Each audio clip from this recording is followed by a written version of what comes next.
Clyde Caruana qiegħed jinsisti illi Partit Laburista fil-Gvern mhux se jikkonvinċi lil poplu Malti u Wawċi milli effettivament jagħmel użu minn sistema ta' trasport tal-massa u illi l-investiment ta' f'din is-sistema ċertament se jkun qiegħed ilaħħaq il-biljuni ta' euro. Bħalma issa ilu jgħid ta' dawn l-aħħar ġimgħat fuq il-mezzi tax-xandir il-Ministru Caruana għal darb'oħra tenna illi biex ikun konvint mill-investiment ta' dan il-kalibru xi ħadd irid jikkonvinċih illi l-poplu lest iħalli l-karozza d-dar. Dan billi jiddiżinċentiva lil poplu permezz ta' piżijiet u taxxi ġodda bħal ħlas ta' parkeġġi u żieda fl-assigurazzjoni. Xi ħadd irid ikollu l-kuraġġ jgħid lin-nies, u rrid nara minn ħajkollu l-kuraġġ jgħid in-nies li l-karozza jridu jħallu għad-dar.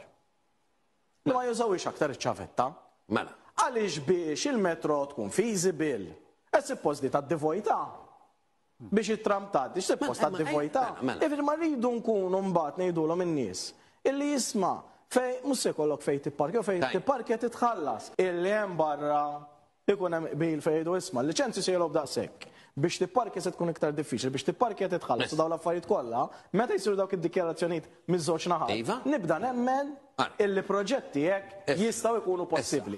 Liema piżijiet il-Prim Ministru Robert Abela ilu għal din l-aħħar sena jgħid illi hu ma jemminx fihom. Illi niddiżinċentiva billi nintroduċu piżijiet ġodda mhix il-politika li tant nemmen fiha. Madankollu, il-Ministru Caruana konvint illi l-unika soluzzjonijiet huma miżuri punittivi. Biex naslu hemmhekk bil-forsi irid ikun hemm miżuri punittivi naqblu. Illi niddiżinċentiva billi nintroduċu piżijiet ġodda mhix il-politika li tant nemmen fiha. Net News taqsal id-Deputat Prim Ministru Jien Borġ u lill-Ministru Silvio Xkembri dwar il-fatt illi lit il-leminija ma tafx x'inhi tagħmel ix-xellugija. Madankollu skont Jien Borġ dan mhux minnu fil-waqt li qal lill-poplu biex ma joqgħodx jinkwieta. Jekk tisma' d-diskors tal-Prim Ministru li inti kont preżenti waqt il-konferenza tal-aħbarijiet.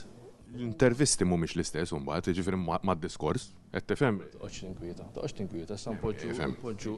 Hija xi ħaġa fit-traffiku kulħadd jeħel sija u nofs, ġifieri. Mhix qed ngħidlek tiġbi qed ngħidlek toqgħodx tinkwieta fuq l-intervista illi inti qed tgħidha differenti tal-Prim Ministru u tal-Ministru tal-Finanzi. Minkejja kollox Jien Borġ ta' xifhem illi qatt m'hemmx idea din is-sistema u x'se tkun qed issir jew le, bil-Gvern mhux lest li jfirma qbil mal-Oppożizzjoni ħalli jikkommetti ruħu li jsir dan il-proġett. Mhux xi ħaġa li wieħed ġast imur jiġri għamel MOU mal-Oppożizzjoni jew li jikkummenta hux favur jew le u nistgħu naqbdu nibdew għax għandna il-maġġoranza. Madankollu, il-Deputat Prim Ministru qed japprezza l-fatt li l-Partit Nazzjonalista kommess li jaħdem mal-Partit Laburista fuq dan il-proġett tan bżonjus għal poplu Malti Wawċi u l-ġenerazzjonijiet futuri. Il-pajjiż għandu bżonn trasport tal-massa, daqstant ieħor hija kbira l-ispiża u għal daqstant jeħtieġ li nkunu serji bil-mod ta' kif nidħlu għalihom. Nieħu pjaċir nisma' wkoll ton pjuttost tal-inqas at least at face value minnaħa tal-Oppożizzjoni l-lesta tikkollabora. Francesco Catania, Net News.